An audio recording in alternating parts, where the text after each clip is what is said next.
This is Sam from Uniondale, and you're tuning into another edition of the Sam I Analyze Show. The Knicks drop a golden opportunity to take a stranglehold of this series. They allowed the Celtics to blow them off the floor in Game 3. Are the Knicks in trouble? Let's analyze. Going into Game 3, I thought there was pressure on both teams. Obviously, more on the Celtics because if the Knicks went up 3-0, then the series is, from all accounts, over, right? And you look at Game 3, and it's like the Knicks did not have a sense of urgency. They did not take the assignment seriously.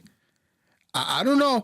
I don't know if the Knicks somehow must have thought, because Mitchell Robinson, I want to say game 1, Game 2, he was mic'd up or whatever, and they asked, and he was like, "Come on, y'all, we've been here before."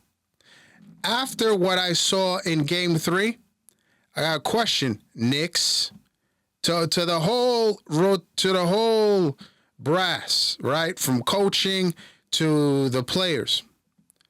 What do you mean you've been here before? What? You're not the champs. How dare you disrespect and think that you're going to come here into Game 3 and think you're just going to... I mean, this game got bad. I think Boston was up 30 at a point. And I'm like, the Knicks must think that they are the defending champs or something like that. Because that's not the case. And Joe Mazzulla had these guys ready. He had them ready. As a matter of fact, there was, you saw on the ESPN, when Jaylen Brown was, he had a mic. He was mic'd up. And Joe Mazzulla was like, says to, I think to him or to the team, he goes, light them up. Or let's, burn this thing down or something like that, right? That's what he said.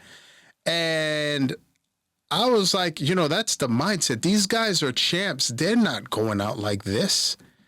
And then not only that, but, when you look, if we're really going to be honest, and my new homie from Boston, you'll appreciate this. And shout out to all of you guys that I met on Friday night. I think that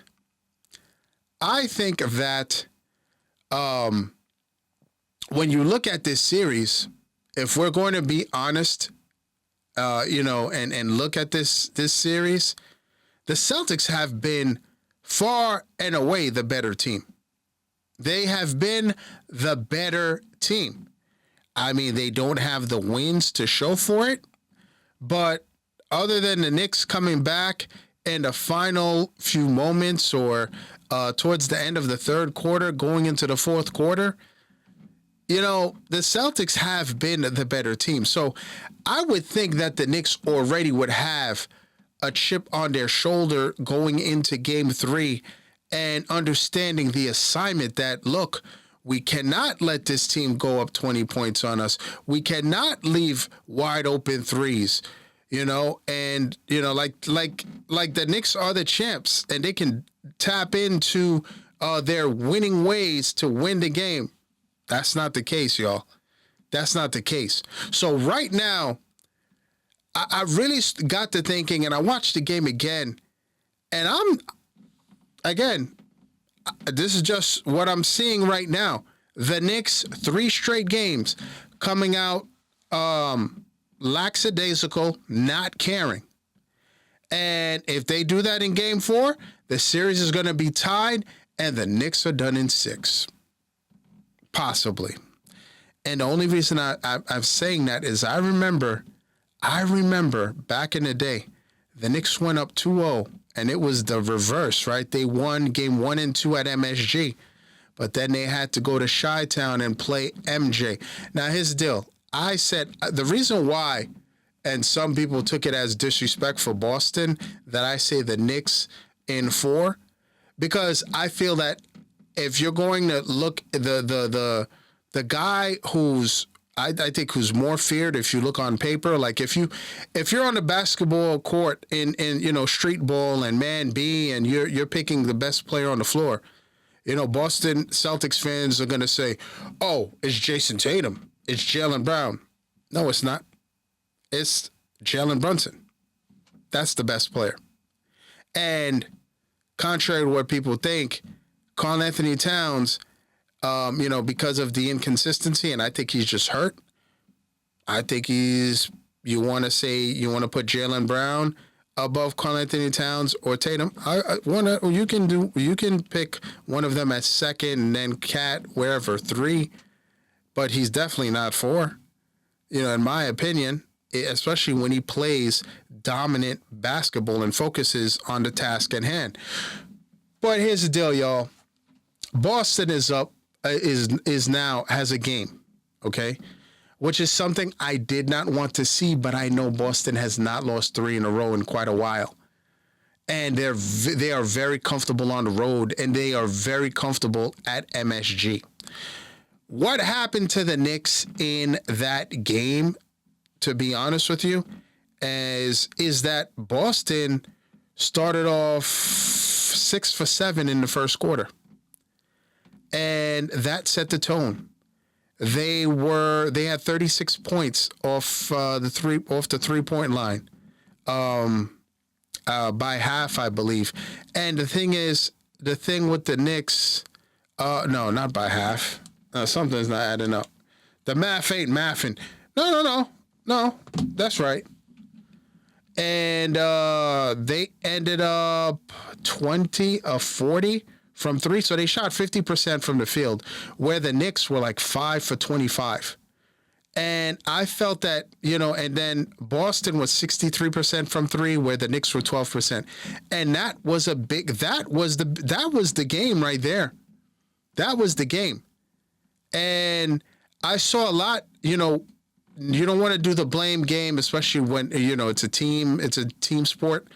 But Boston did a marvelous job in getting Karl Anthony Towns in pick and roll situation, and he would back up. Because he's the rim protector. And these guys, by the way, it looks like Boston and Joe Mazzulla told those guys, look, you're wide open. Don't rush those shots. Set your legs and jump and follow through. These guys were taking their sweet time, and that is a concern. The Knicks at this point in time, I've been waiting, right? I've been waiting for the Knicks to, have a start, a complete game like Boston did today, or yesterday. I think that the Knicks are due. And Brunson, it's getting there, right? He led all players yesterday with 27 points. Cat had, 21 points and 15 rebounds, so 4 shy of his season average, although he did hurt himself, but he didn't confirm. But you just saw him favoring I think it was his left hand, and the rumor is he might have broken something. Look, I've told you I felt that Karl Anthony Towns has a bunch of issues that in the offseason you're going to be like, Karl Anthony Towns had a broken thumb. Karl Anthony Towns had has a knee issue. There's a lot going on there, but, they keep everything in-house. So, look, if the Knicks are going to win this series, they have to win Game 4. They have to win Game 4. Because I think when you look at it, the Celtics have had wide open 3 after 3. And I'm like, you don't think they're going to start falling? Boston gets Game 4. I have no confidence in the Knicks winning another game. Can they? Yes. Not the way they've played against the Celtics all series and all season. The Knicks have to get their minds right, y'all. Their mind right. Because, and look, listen, like I said, 6 for 7 in the first quarter. They were 20 of 40 from 3, Boston was. And the Knicks, they were 5 for 25. Now, so if the Knicks get that together, maybe it's a different outcome, right? Because Jason Tatum continues to struggle. I don't think that's by accident. At this point in time, people have got to give OG Anunoby some respect. Now, one thing I'd like to see Tom Thibodeau and the Knicks do is start running plays for Mikal Bridges. Get him involved. Don't wait for the fourth quarter where he's trying to figure things out and all this stuff, and then he tries to play hero ball in the fourth quarter or whatever it is. You've got to get Mikal Bridges going, y'all. You've got to make White work. You've got to make these guys work on the perimeter. So they cannot double Jalen Brunson and Karl Anthony Towns and make life difficult for them. Secondly, I know this is not a Tibbs thing, and I know he played 9 guys. Precious Achiuwa got a cup of water the other day on the floor. I think he played 6 minutes, 5 minutes, whatever. And my thing is, I would like, so Precious played 6 minutes. I would like the Knicks to think outside the box. Like when they pulled the starters in the fourth quarter, you saw that there was, Ariel Hukporti. He was on the floor. And I'm like, hold on, wait a second. I'm like, he's a big that can be a clone of Mitchell Robinson on the floor. And I'm like, and he can guard the perimeter. And I know this will not happen because I know who our coach is, Tom Thibodeau. But I think that the Knicks should try to implement always having a big man on the floor, whether it's Cat and Mitch, Cat and Precious, Mitch, Precious, or even Ariel Hukporti. Again, it will never happen, but I think that size is giving Boston a problem. Look, like I said, the Knicks hit some threes. It's possibly a totally different outcome, but this cannot happen in Game 4. The Knicks have to stop talking. Talk is cheap. Right now, if you want to take a stranglehold on the series, the Knicks have to win Game 4. Have to win Game 4. They can't. Can they win Game 5 in Boston? Yes. Can they force a Game 6 or whatever? Of course. But I'm not. Boston is clearly comfortable at MSG, and the Knicks must have thought, hey, it's a 3:30 game. It's beautiful out in New York today. We're just going to take the day off like they've done something, like they're the champs. But what say you guys? Are you nervous? Is Game 4 a must-win? Hit me in the comments. Let me know what you guys think. Now it's that time.